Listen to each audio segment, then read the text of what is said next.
Discovery na escola. Neste episódio de Discovery na Escola, examine as múmias de Chinchorro e sonde o leito do lago Titicaca numa expedição junto com pessoas que estão fazendo escavações na América do Sul. Depois explore o elo entre os antigos astrônomos Anasazi e as sentinelas celestes da atualidade. Descubra o que faz com que as pessoas olhem para o céu e fique atento a perguntas, atividades e recursos após cada segmento. Revista Discover, revelando a América do Sul, sentinelas celestes. A seguir, pesquisa e perguntas para debate sobre revista Discover, revelando a América do Sul. Qual é a diferença entre as múmias da praia Chinchorro e as encontradas em outras partes do mundo? Como a agricultura em campos elevados solucionou os problemas agrícolas de Tiahuanaco? Debata a importância do estudo de culturas antigas e da investigação dos motivos do seu desaparecimento. O que podemos aprender com estas civilizações do passado? Discovery na Escola apresenta a revista Discover, revelando a América do Sul.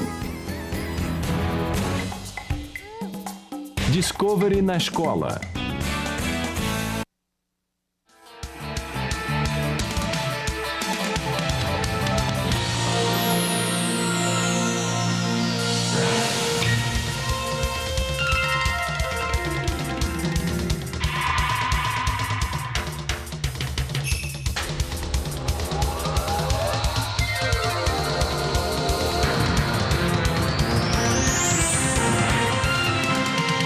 Revista Discover. Múmias na areia. É alto verão no Chile setentrional. A praia Chinchorro é popular tanto entre os chilenos quanto entre visitantes do Peru e da Argentina. Mas para os arqueólogos, esta praia é famosa por ter emprestado seu nome a uma das descobertas mais surpreendentes da América do Sul, as múmias mais antigas do mundo. Essas múmias foram encontradas perto da cidade de Arica, no norte do Chile, nas encostas íngremes de onde se descortina a praia Chinchorro, quando uma companhia local de água estava instalando uma tubulação nova. Famílias completas de múmias foram encontradas a apenas poucos centímetros sob a areia.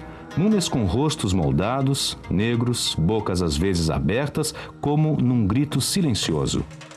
Quando os arqueólogos chegaram ao sítio, ficaram atônitos com o número de múmias, cerca de 96, homens, mulheres e crianças, e pasmos com a elaborada preparação do enterro do que pareciam ser apenas pessoas comuns do grupo.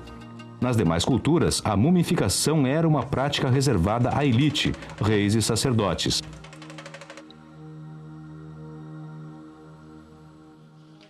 Vivian Standen, uma arqueóloga local, foi chamada para escavar as múmias. Quando o radiocarbono datou os ossos, os resultados assombraram a todos. Esta é a múmia mais antiga do mundo. Ela foi enterrada 5.000 anos antes da época em que o faraó Tutankhamon reinou no Egito. Ninguém sonhava que múmias tão elaboradamente preparadas poderiam ser tão antigas. Como os habitantes de Chinchorro conseguiram mumificar seus mortos há tanto tempo? Vivian Standen estudou detalhadamente a técnica deles. Neste caso, estamos frente a uma típica múmia de las llamadas múmias. Temos aqui uma múmia típica. Eles as preparavam da seguinte forma. Primeiro, depois que a pessoa morria, ela era esfolada. Eles retiravam toda a pele, como se tira uma luva ou uma meia. De uma panty, sacavam todo o que era órgãos blandos, todo o que era musculatura. Eles removiam todos os órgãos moles, todos os músculos, coração, pulmões e intestinos e deixavam a carcaça totalmente limpa. O próximo passo para o mumificador era recolocar os ossos na posição anatômica correta, atando-os com cordas e reforçando-os com madeira. Que se alcança a visualizar acá. Eles atavam os ossos a esses pedaços de madeira que eram colocados em paralelo aos ossos grandes. E eles inseriam varas para reforçar a coluna vertebral até a base do crânio. Tudo isso era feito para enrijecer os ossos e o esqueleto. de mantener los huesos, la estructura ósea armada. Depois que os ossos eram firmados com madeira, eles modelavam o corpo. Ou seja, eles praticamente transformavam o corpo numa escultura. Eles o moldavam com argila branca, dando novamente uma aparência de vida ao indivíduo. Por fim, recolocavam a pele, enrolando-a novamente ao corpo, como se fosse uma meia. O processo era completado com uma camada de tinta preta de manganês. Em alguns casos, o crânio era cortado em dois, separando a região facial do resto. O cérebro era retirado e a cavidade craniana era preenchida com lã de lhama, fibra de plantas, penas de animais ou pedaços de criaturas marinhas, etc. Depois, os mumificadores encaixavam as duas metades do crânio, moldavam a face com argila e, às vezes, recolocavam a pele original com habilidade, deixando aberturas para os olhos e a boca. Las señalaban con incisiones horizontales Na parte superior do crânio, eles fixavam o escalpo completo, com cabelo. Na maioria dos casos, provavelmente o escalpo original do falecido. Em múmias posteriores, foram criadas perucas mais elaboradas. Bem, de onde vieram os antigos mumificadores? Provavelmente os ancestrais deles eram caçadores dos Altos Andes que há cerca de 10.000 anos devem ter sido forçados por secas a procurar novas fontes de alimento mais embaixo na costa. Eles deixaram lembranças de sua presença em abrigos nas montanhas à medida em que cada geração buscava uma vida mais próspera. Provavelmente faziam viagens sazonais, partindo das montanhas, acompanhando os rios que conduziam ao Pacífico. Por fim, eles se estabeleceram em baías rochosas como esta, onde a abundância de comida vinda do oceano permitia que vivessem num só local durante todo o ano. Análises dos ossos das múmias mostram que eles são ricos em nitrogênio e em outros elementos, indicando que a maior parte do alimento vinha do oceano. Sabemos que, tal como hoje, a pesca era feita exclusivamente por homens. 1/5 de todos os crânios de homens adultos e de nenhuma mulher apresentam o efeito do trabalho constante na água fria.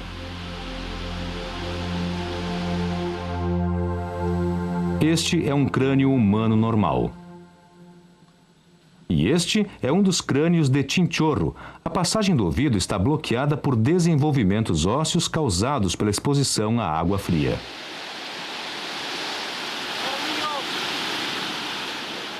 As múmias antigas contam outras histórias sobre as vidas de seus donos há muito desaparecidos. A dieta de peixes certamente mantinha os dentes em bom estado. A baixa ingestão de açúcar significava ausência de cáries, apesar das partículas de areia aplainarem os molares. Os ossos das mulheres de chinchorro também são reveladores. Quase 1/3 de todas as mulheres adultas sofria de osteoporose, um enfraquecimento dos ossos, provavelmente causado pelos partos constantes e pelo cálcio que eles retiram do organismo. Mas por que as pessoas de chinchorro foram as primeiras do planeta a mumificar os seus mortos? Um indício é de que quase 25% das múmias são de crianças que morreram com cerca de 1 ano de idade. Quem sobrevivia ao primeiro ano vivia numa costa perigosa. Esta praia em particular, com suas traiçoeiras contracorrentes, reivindicava várias vidas a cada ano. Talvez traumatizados pela perda de seus bens mais preciosos, os chinchorros mumificavam para prolongar a memória dos que partiam. Os chinchorros foram os primeiros mumificadores do mundo, sendo a única cultura a mumificar todos os membros da comunidade. Mas, se não for feito nada para preservar este precioso legado, em breve ele poderá se perder. Revista Discover.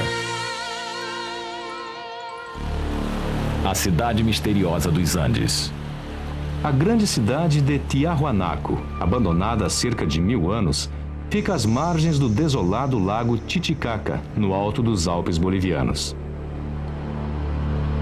A história dos esforços da ciência em descobrir quem a construiu e por que foi repentinamente abandonada começa aqui, em La Paz, capital da Bolívia, que é a cidade mais elevada do mundo. Um antiquário no centro da cidade contém os primeiros indícios. Os proprietários, Lídia e Javier Núñez, o transformaram em santuário para um dos personagens mais extraordinários da Bolívia. Arthur Poznansky era um homem muito hábil, explorador, negociante, escritor, fotógrafo e arqueólogo. Javier e Lídia obtiveram milhares de fotos que ele tirou no início do século XX. Estas são as primeiras fotos de Tiahuanaco, a cidade em ruínas, a cerca de 80 quilômetros ao sul de La Paz. Poznansky foi o primeiro a mapear a região e a chamar a atenção do mundo para ela. Ele acreditava que era a cidade mais antiga das Américas e o ponto do qual a civilização se difundiu para todos os recantos do continente. Atualmente, ninguém acredita em suas teorias extravagantes, porém, durante muitos anos, a ciência não oferecia nenhuma alternativa racional. O fascínio mítico da cidade é parcialmente explicado por sua localização, numa planície vasta, sujeita a ventanias, desprovida de árvores, a 3.900 metros de altitude, mais elevada do que as montanhas rochosas. Ela fica perto do lago Titicaca, na fronteira do Peru com a Bolívia, uma área com poucos recursos naturais e demasiado elevada para sustentar, além da criação de lhamas, a maioria das atividades. Há anos, arqueólogos e visitantes imaginam como uma vasta cidade pode ter se mantido nesta altitude. De que a sua grande população se alimentava e o que a forçou a abandonar o gigantesco complexo cerimonial. Numa época em que a Europa estava na escuridão da Idade Média, com um número pequeno de edificações de pedra, aqui havia pátios espaçosos e esculturas trazidas de cidades conquistadas a centenas de quilômetros de distância. As edificações cerimoniais encerravam gigantescas imagens entalhadas de deuses que ainda estão sendo escavadas. Todo o núcleo central de Tiahuanaco era rodeado por um fosso, e nessa área viviam a elite, os reis e a corte real, e um outro fosso contornava toda a cidade. Cerca de 50 mil pessoas viveram em Tiahuanaco e um bom número viveu no lado sul da cidade, que se estendia rumo à grande montanha sagrada de Quinchachata. Aquele lado era a parte do núcleo sagrado, o núcleo dos templos, o núcleo dos palácios, dos reis e dos nobres, incluindo toda a área que circunda a vila moderna de Tiahuanaco, onde, no período colonial, uma igreja foi erguida sobre uma estrutura sagrada da antiga Tiahuanaco. Na verdade, dentro daquela estrutura, sabemos que há sepulcros, possivelmente o lugar de descanso dos reis de Tiahuanaco.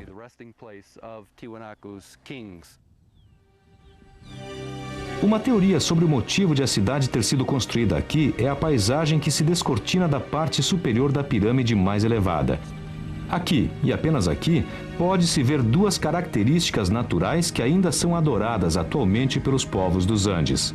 Numa direção, a montanha sagrada de Illimani. Na outra, as águas do lago Titicaca. A veneração especial desta paisagem pode ter induzido a construção de uma das pirâmides mais elaboradas das Américas. Atualmente, um morro gramado de 15 metros. Escavações revelaram um conjunto de 7 terraços habilmente construídos, um sobre o outro com escadarias gêmeas, conduzindo ao pátio de um templo em nível mais baixo que contém enormes estátuas esculpidas de deuses.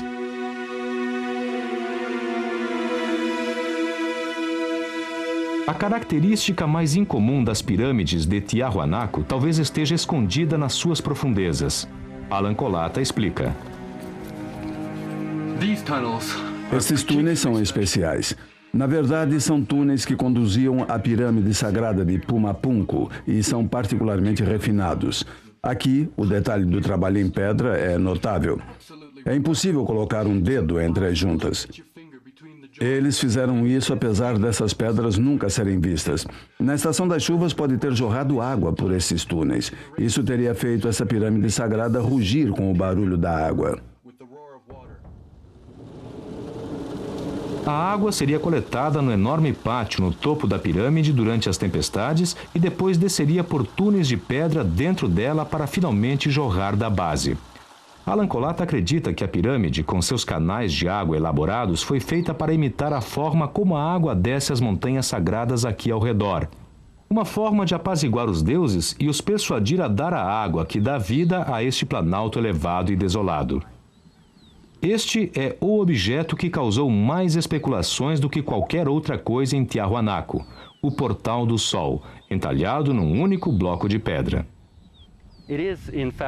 Na verdade, ele é um texto sagrado que fala do poder para controlar o tempo e o ciclo agrícola das estações. Pode-se ver os elementos do calendário solar aqui, nestas faces solares dispostas numa série que representa os meses do ano. A figura central do Portal do Sol é o deus Tunupa, o deus do tempo, da atmosfera, da chuva, do granizo. E, na verdade, com uma das mãos ele segura um arremessador de lanças e com a outra um cetro, representando os raios que fustigam impiedosamente essas planuras. A figura fala do poder da elite, dos reis de Tiahuanaco, no controle da produção agrícola que mantinha o império. Em todos os lugares em que os arqueólogos vasculharam os pastos vazios ao redor das ruínas, encontraram saliências e regos estranhos no solo. Eles comprovam uma antiga forma de agricultura em campos elevados, um sistema totalmente desconhecido para os habitantes atuais. Os dois problemas principais dos fazendeiros, aqui a 4.200 metros de altitude, são as geadas e o solo pobre. Experiências mostraram que o antigo sistema de campos elevados ajudava a solucionar esses dois problemas. E isso porque os canais entre os campos elevados funcionam como gigantescos coletores solares. Durante o dia, a água absorve a radiação solar. Os canais se aquecem.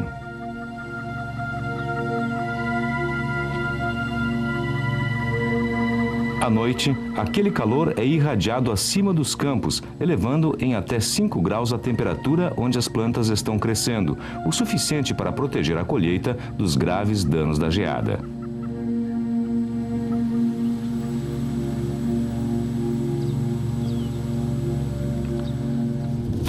O segundo problema dos fazendeiros era o solo pobre, e novamente os campos elevados desempenhavam uma função engenhosa. Os canais fornecem um habitat excelente para plantas e micro-organismos que retêm nitrogênio da atmosfera e o tornam biologicamente disponível para o crescimento da planta. As pesquisas de Alan Colata mostraram que este método agrícola altamente produtivo era muito usado por povos antigos. Outrora, esta planície toda era coberta pelos canais que iam até as montanhas a 40 quilômetros de distância. Este era o alicerce do sucesso de Tiahuanaco. Foi o que sustentou a cidade durante milhares de anos e criou uma das civilizações mais prósperas da antiguidade. No entanto, Tiahuanaco apresenta um último mistério. 400 anos antes de Colombo, Tiahuanaco era uma cidade florescente e vibrante, o centro de um vasto império que englobava grande parte do norte do Chile de hoje, o Peru e a Bolívia. Um século depois, estava morta, deserta, abandonada. O que deu errado? Nos últimos 10 anos, Michael Binford, da Universidade de Harvard, tem procurado uma resposta para esta pergunta. Na carreira de cada cientista, há um ponto em que ele percebe que pode ver algo ou descobre algo em que quer trabalhar a partir daquele momento e desenvolve uma paixão por isso. Para mim, foi em 1986 quando vim a este local. Naquela época, a paisagem era bem diferente da atual. O lago se estendia até a orla do Pampa, onde agora existem casas na parte plana. O nível do lago oscilou muito durante o século XX e em 1986 foi registrado o nível mais elevado desde 1912.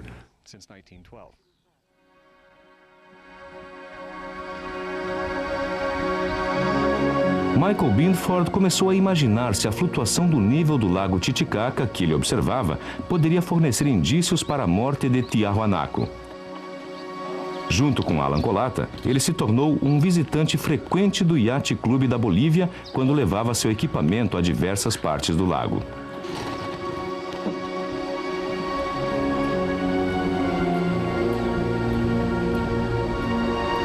O que ele estava tentando descobrir era se pólens antigos, fragmentos de plantas e algas presos em camadas de lama no fundo do lago, poderiam fornecer um panorama preciso do que ocorrera no passado. Mas para sondar a história do lago, primeiro ele precisava saber a profundidade da água abaixo de seu barco. Essa coisa só lê pés, por isso estamos olhando para algo entre 15 e 17 bem pés. aqui, olha. Pode ser. Mantenha dentro da água, Alan. Mantenha dentro, não arraste. Dentro da água. Segure bem na ponta. A água está fria. Tá bem, lá vamos nós. Temos 17, 16, 14. Na mosca. Tem razão, acertou de novo. A amostra do leito do lago permitirá que Binford leia a história do lago Titicaca de forma bastante detalhada. Agora empurre.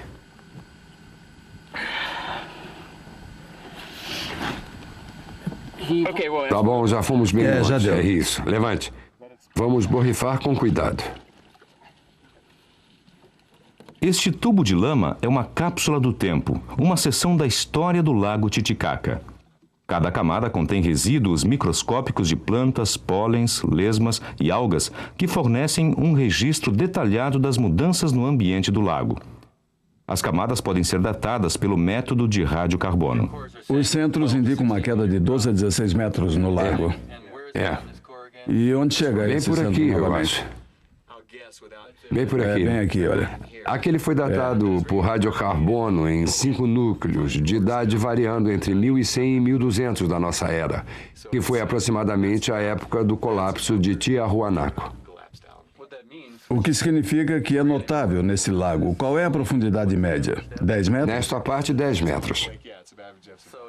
Então está falando sobre um núcleo sedimentar que mostra uma queda de 12 a 16 metros, o que significa que esse lago não estava aqui. Então, esta parte do lago Titicaca, próxima às ruínas, secou e transformou-se em planícies desoladas em apenas 50 anos, deixando a cidade de Tiahuanaco elevada e seca. A seca persistiu por mais 2 séculos. Secas repentinas que duram séculos foram identificadas em antigos registros ambientais em outras partes do mundo, inclusive no estado da Califórnia. Obviamente, esses tipos de variação não se limitam apenas ao lago Titicaca. Lembre-se de que na Califórnia, não há muito tempo, houve um período de 5, 6 anos de seca. Todo mundo ficou feliz. A seca terminou, a chuva voltou. Mas o que eles não sabem é que o registro paleoecológico da Califórnia mostra precisamente os mesmos tipos de secas com 200 anos de duração e não faz muito tempo. Se a seca longa fosse na Califórnia, o que aconteceria à sua economia e ao suprimento de alimento dos Estados Unidos? Poderíamos ver uma nova ocorrência do colapso do Império da Califórnia. Em Tiahuanaco, com a intensificação da seca após o ano 1000 d.C., a lâmina d'água diminuiu e os canais que rodeavam os campos elevados secaram. Sem água nos canais, os campos logo se transformaram em poeira, e sem os campos elevados, a cidade de Tiahuanaco não podia sobreviver.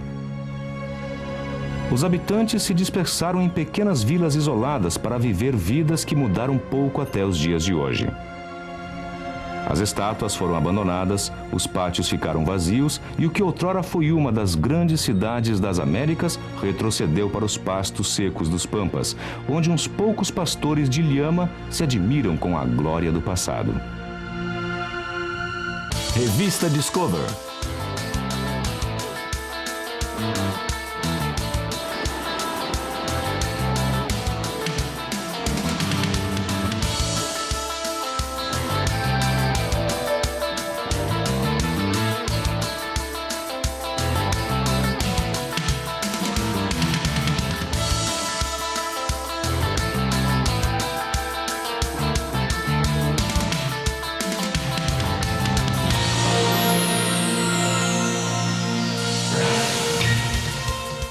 A seguir, as respostas às perguntas da revista Discovery, revelando a América do Sul.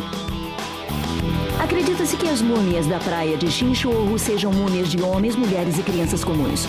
Outras culturas parecem ter reservado a mumificação para a realeza e os sacerdotes. Em fazendas com campos elevados, todos os canteiros eram circundados por canais cheios de água que retinham calor e criavam um habitat para plantas e micro-organismos que revigoravam o solo. Experimente esta atividade em sua classe. A classe deve escolher uma cidade antiga para pesquisar. Os grupos devem relatar diversos sistemas, tais como agricultura, comércio e arquitetura. Em seguida, façam uma maquete da cidade em escala. Para aprender mais, Discovery na escola sugere The Empire Ice Maiden no endereço da internet que aparece na tela. Peça que seu bibliotecário o ajude a explorar os muitos recursos que a sua biblioteca tem a oferecer. A seguir, perguntas para estudo e debate sobre revista Discovery. Sentinelas Celestes. Como os Anasazi usavam os seus conhecimentos sobre o movimento do Sol na arquitetura? De que forma observar o céu era crucial para a sobrevivência dos Anasazi? Debata as implicações do uso de uma única palavra pelos Anasazi para representar arte e arquitetura, astronomia e religião. Quais são as semelhanças entre estas 4 disciplinas?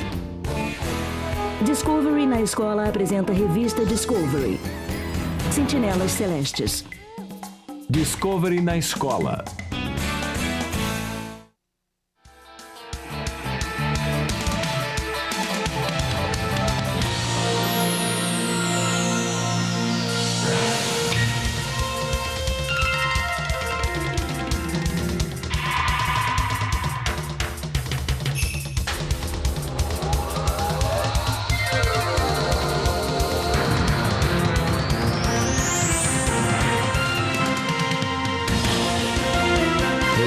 Discover. Sentinelas Celestes. Aqui, no deserto do sudoeste norte-americano, um povo antigo observou o céu pelo menos durante 2000 anos. Os navajos os chamavam de Anasazi, os antigos. Ninguém sabe como eles se autodenominavam. Os Anasazi do Canyon Chaco desenvolveram uma cultura próspera enquanto viveram aqui. Começaram a construir grandes casas lá pelo século X da nossa era. Porém, em meados do século XII, haviam partido e não sabemos exatamente por quê. Enquanto isso, a influência deles se difundiu por um raio de mais de 160 quilômetros. Nas ruínas do Canyon Chaco, pode-se ver evidências da habilidade deles como artesãos, arquitetos, construtores e astrônomos.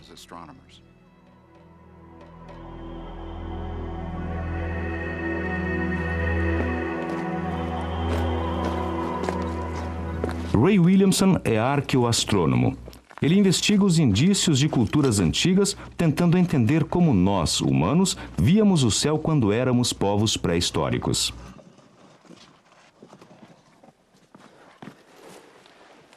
Em 21 de junho de 1979, Williamson fez uma descoberta inovadora. Aqui, numa garganta remota, Williamson encontrou estes anéis e espirais curiosos, entalhados nas paredes desta saliência rochosa. Ele suspeitava que poderia estar vendo um calendário antigo.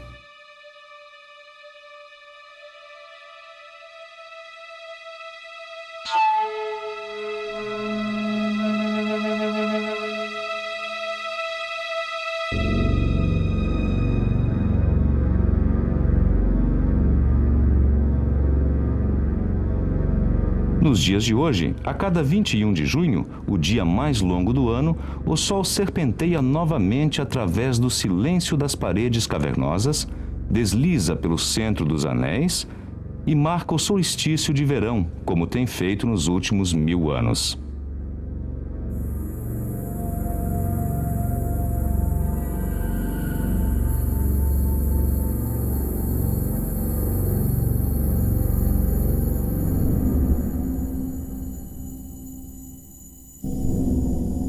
Será que esta estranha cobra de luz pode ser realmente um calendário? Ou será que este símbolo de serpente de sol é apenas parte da arte e da religião deste povo antigo?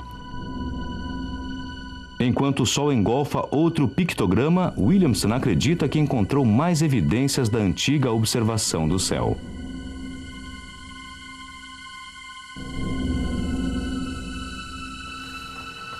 Acreditamos que este penhasco possa representar os gêmeos de Pueblo. Uma lenda antiga fala sobre uma donzela trancafiada numa torre. A única visita que ela recebia era o sol. Seduzida por sua luz e calor, ela deu à luz os gêmeos do Sol. Posteriormente, esses irmãos heróicos se tornaram os deuses protetores do povo do pueblo.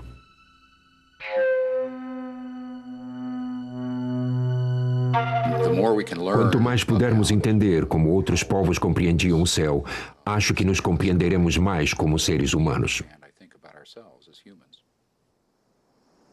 O que silenciosas serpentes de sol, mitos de nascimento virginal, recipientes vazios e edificações em ruínas podem dizer aos cientistas sobre a antiga observação do céu?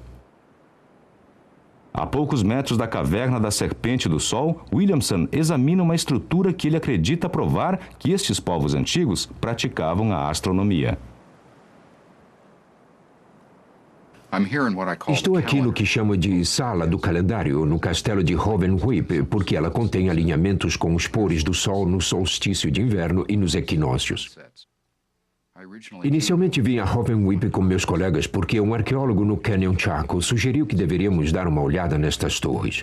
Ele achava que as pessoas ficavam de pé nas torres, quando elas foram originalmente construídas para observar os céus. Na verdade, descobrimos que a astronomia tinha os pés mais no chão. Os Anasazi construíram esta sala para rastrear e predizer o ciclo solar. A edificação foi projetada para que a luz solar se desvanecesse em pontos-chave na sala em diversas épocas do ano. Para um astrônomo como Williamson, não há dúvidas de que este é um calendário arquitetônico. Acrescentando esta sala e controlando melhor o calendário, eles também eram capazes de controlar melhor a época das cerimônias, o período do plantio e da colheita de milho, favas e abóbora de que dependiam para sobreviver.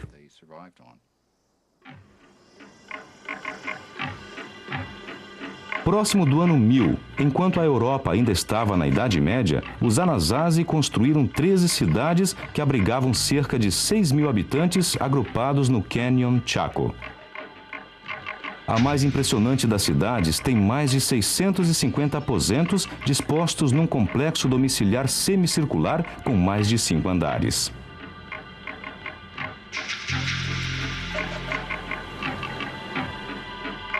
No século XVI, ela já estava deserta e os espanhóis a denominaram Pueblo Bonito.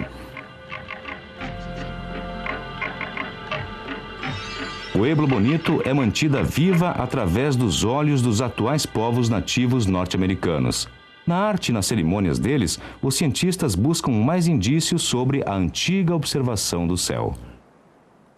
Enquanto trabalho nisto, quase que posso ouvir as músicas deles quando realizar uma cerimônia.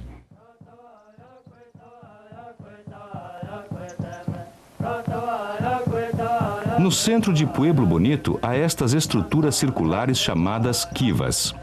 Originalmente eram cobertas.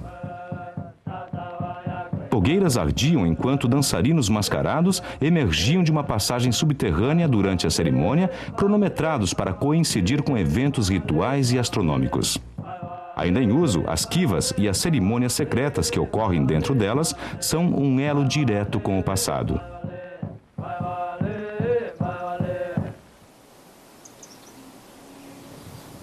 Os nativos norte-americanos veem estas ruínas desertas como locais sagrados. Hoje, Joe Sando, famoso historiador de Pueblo, traz sua sobrinha neta e uma amiga para a primeira visita dela ao Canyon Chaco. Estas pessoas viveram aqui com sua religião, sempre rezando e fazendo sacrifícios, indo às diversas quivas. Elas iam à grande quiva dançar para o povo.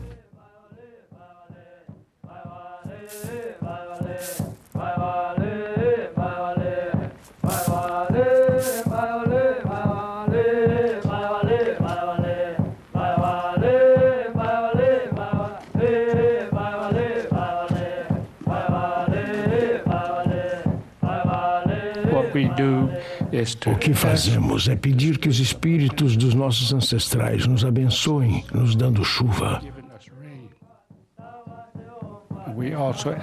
Também pedimos que eles não queiram que nos reunamos a eles porque gostaríamos de ficar onde estamos, mas rezamos para que eles nos abençoem. Aqui nesta kiva, a astronomia e a religião dos Anasazi se fundem. Decifrando a arquitetura, as práticas cerimoniais e os arredores naturais deles, os cientistas caminham rumo ao entendimento de como os antigos viam os céus. O Sol domina a paisagem do Sudoeste, e não seria surpresa descobrir que ele é uma parte importante da vida ritual dos índios modernos de Pueblo. Acreditamos que ele também foi uma parte importante da vida dos Anasazi, como evidenciado pela arquitetura que vemos aqui. Esta kiva, a maior já encontrada, é a Casa Rinconada. Foi construída aproximadamente na época em que os europeus partiram pela primeira vez para as cruzadas. Descobrimos o centro desta kiva usando este instrumento topográfico. Mas pode-se encontrar o centro da kiva estalando os dedos e ouvindo o eco. A kiva foi construída cuidadosamente. Na verdade, Williamson descobriu que a kiva está alinhada na direção norte-sul, um alinhamento quase perfeito. Williamson também calculou que toda a cidade de Pueblo Bonito, que fica próxima, era orientada pelos pontos da bússola. Como Pueblo Bonito está orientada para o sul e os muros ao norte são altos, ela deve ter sido um excelente coletor solar, permitindo que a luz do sol aquecesse Pueblo durante o dia, tornando-a cálida no inverno. No verão, os maciços muros de pedra tornavam as dependências setentrionais frias. Pueblo Bonito era muito confortável para se viver. Sem instrumentos topográficos ou mesmo uma bússola, como os Anasazi conseguiram um alinhamento solar tão preciso? Acho que os Anasazi podem ter usado a projeção da sombra com uma vara para determinar o norte verdadeiro. Primeiro, eles escolheram uma sombra de manhã. Depois, à tarde, pegaram uma sombra de comprimento igual. Então, dividiram ao meio a linha entre essas duas sombras. Depois, desenhando uma linha entre a vara e esse ponto de bissecção, encontraram o norte verdadeiro. Os acadêmicos acham que os Anasazi construíram esta kiva como uma espécie de modelo de seu cosmo para marcar os períodos do firmamento. Algumas partes da kiva estão em ruínas, talvez afetando a penetração da luz solar. Mas hoje, o trajeto do Sol é orientado pela janela nordeste da Casa Rinconada. Ele se desloca pela parede ocidental para este nicho grande, onde há 1000 anos, oferendas de turquesa e milho talvez estivessem aqui para o saudar. Novamente, a kiva age como um palco onde a astronomia e a religião são atrizes inseparáveis. O que tornou os Anasazi astrônomos tão precisos? Esta paisagem pode conter a resposta. No topo de uma montanha, no Colorado, durante o nascer do sol, no solstício de verão, o astrônomo Kim Malville fez algumas alegações controvertidas. Ele acredita que este local, Chimney Rock, seja uma espécie de Monte Palomar pré-histórico. Eles provavelmente utilizavam esse local específico onde estamos hoje como uma estação de observação do calendário por causa do horizonte majestoso, distante e irregular, que dava a eles um calendário de horizonte no qual o Sol se elevava acima de características irregulares e pontudas em diversas épocas do ano. Provavelmente aquele calendário era um dispositivo necessário para um centro de peregrinação ao qual as pessoas convergeriam em determinados dias do ano. Segundo Malville, os Anasazi vinham aqui para celebrar eventos de observação do céu. Com a datação precisa de 3 anéis destas balizas como sendo o ano 1076, Malville especula que os Anasazi completaram a construção desta comunidade porque haviam previsto eventos celestiais incomuns. Os eventos astronômicos mais impressionantes que eles devem ter sido capazes de prever devem ter sido os eclipses da Lua, dos quais 35 provavelmente ocorreram na época em que Chaco florescia. Usando as chaminés como marcadores celestes, Malville pensa que os Anasazi podiam rastrear o ciclo de 19 anos da Lua e calcular sua ligação a outro ciclo, o aparecimento dos eclipses lunares.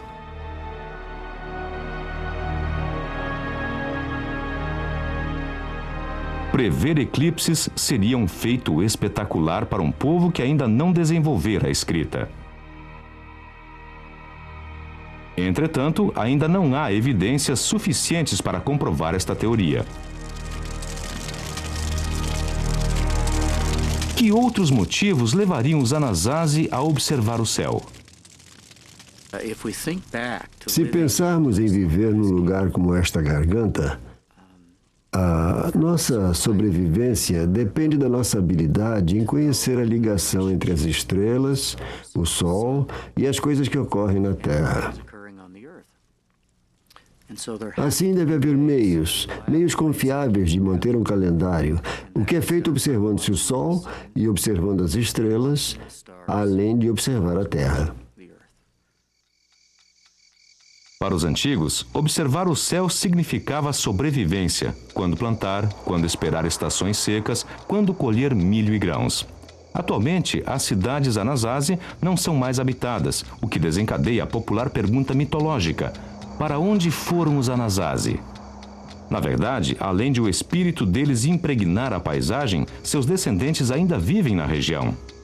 Então, talvez a melhor pergunta seja: como eles continuam a sobreviver nesta terra e o que podemos aprender com eles sobre o céu? Petute Gilbert, do Conselho Tribal de Acoma. Em todo o período de tempo em que vivemos nesta mesma região, mais de 10 mil anos, temos feito as mesmas observações. Eu acho que há 1000 anos fazíamos as mesmas coisas que fazemos hoje.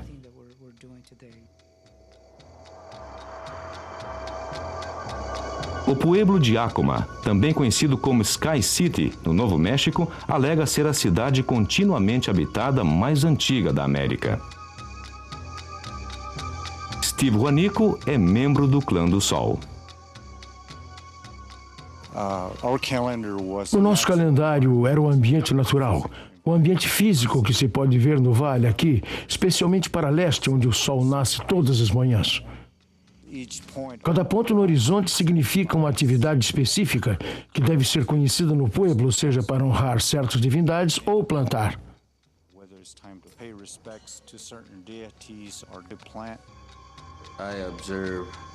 Eu observo a lua, o crescente, o anel lunar e a predominância do vento vindo da direção leste nesta área. Observar o céu é vital para a sobrevivência aqui. Os calendários solares ajudam os fazendeiros a cronometrar o plantio do milho de forma precisa para evitar as geadas fatais. O céu e a terra impregnam literalmente a arte dos povos de Pueblo. As irmãs Emma e Dolores Lewis trituram fragmentos de cerâmica antiga, fundindo-os a seus próprios potes, unindo fisicamente o antigo ao novo. Todos aqueles são fragmentos de nossa cerâmica ancestral. E a sensação é boa, porque eles ainda têm alma.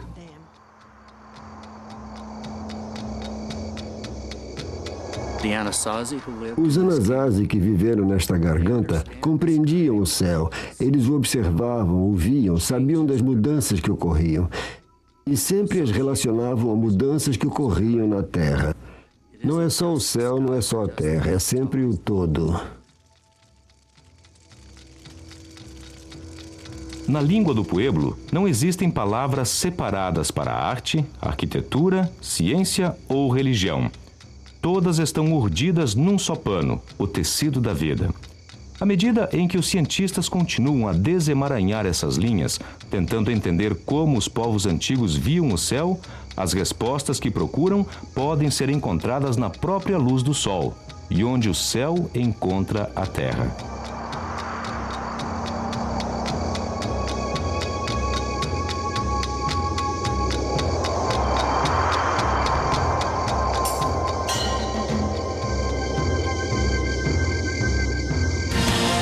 Revista Discover. Levanta. Levanta.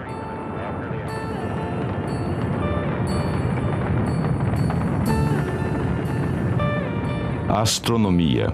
Talvez seja a ciência mais antiga do mundo e talvez seja a força de conexão que nos ligue à Idade da Pedra. Buscando todas as linhas comuns, o astrônomo Anthony Aveni faz uma comparação com o céu antigo pela observação do nosso. Olhamos para as estrelas desde que colocamos a cabeça para fora das cavernas há 40 mil anos. A razão de termos feito isso naquela época foi a mesma pela qual os astrofísicos fazem isso hoje para criar ordem onde havia caos. Por que olhar para o céu? Porque o céu nos apresenta ciclos regulares, aparições e desaparições regulares do Sol, da Lua, das estrelas, sempre na hora certa. É claro que a aferição destas coisas mudou. A nossa precisão pode ter sido alterada, mas o resultado é o mesmo: ordem onde haveria caos. Que segredos as nossas próprias estruturas revelam sobre a nossa astronomia e cultura? Estamos diante do Observatório Astronômico da Universidade de Brown. Se algum dia esse fosse o único registro da civilização norte-americana, daqui a 5.000 anos um arqueólogo seria capaz de dizer que os norte-americanos, tal como os antigos Anasazi e os maias, observavam o céu. Entretanto, desta vez há uma máquina lá dentro. Há um telescópio giratório que enfoca todas as partes do céu. A rotação do telescópio determina a forma circular da cúpula que vemos aqui também. A observação ditou a forma da arquitetura. A nossa tecnologia e os nossos problemas modernos estão moldando as questões que os futuros astrônomos irão explorar. Estou muito interessado na curvatura dimensional mais elevada do espaço. Acho que há muito mais lá fora do que apenas as 3 dimensões que podemos perceber no nosso dia a dia. Acho que o que mais me interessa são os buracos negros e os locais sobre os quais não se tem nenhuma informação, onde não há nenhuma lei ditando o que pode ou o que não pode ocorrer. Sempre tive este sonho de ir ao espaço. Sou atraída pelas estrelas para ter uma visão do futuro. É incrível pensar que milhões de pessoas antes de nós consideraram as mesmas coisas que passam pelas nossas mentes quando olhamos para o céu. Se nos despojarmos das predisposições da cultura e do tempo, que nos distanciam dos nossos precursores astronômicos, que impulso humano básico nos une a eles? A descoberta é o vínculo entre nós e os antigos, e a descoberta ocorre quando se encontra uma semelhança oculta entre duas coisas muito diferentes. Newton e a maçã, o movimento de queda da maçã rumo à Terra e o movimento da Lua ao redor da Terra estão conectados pela gravidade. Esta foi a descoberta de Newton. Um astrônomo maia descobriu que o movimento de Vênus no céu estava conectado à ressurreição de seu Deus. Assim como a mitologia maia, que transporta homens e deuses ao reino celestial, nós também usamos a nossa criatividade para alcançar o céu. Naquela época e hoje, a chave das descobertas é a imaginação humana.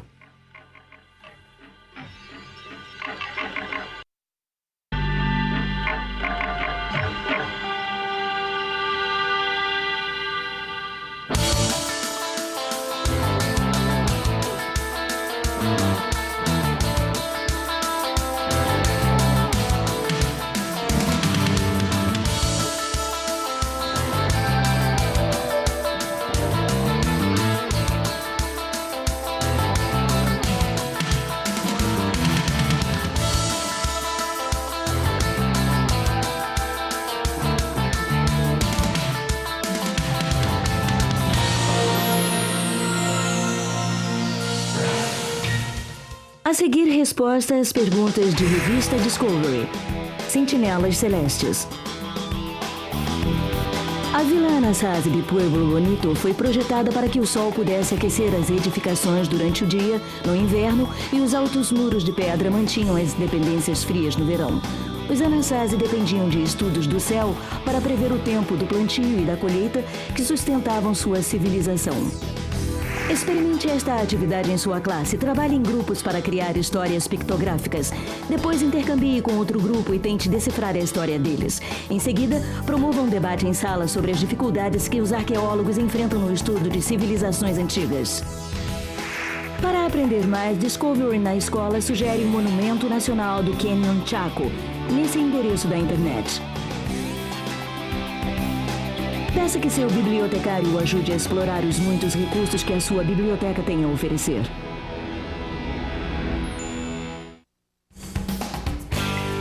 Versão brasileira Sincrovídeo.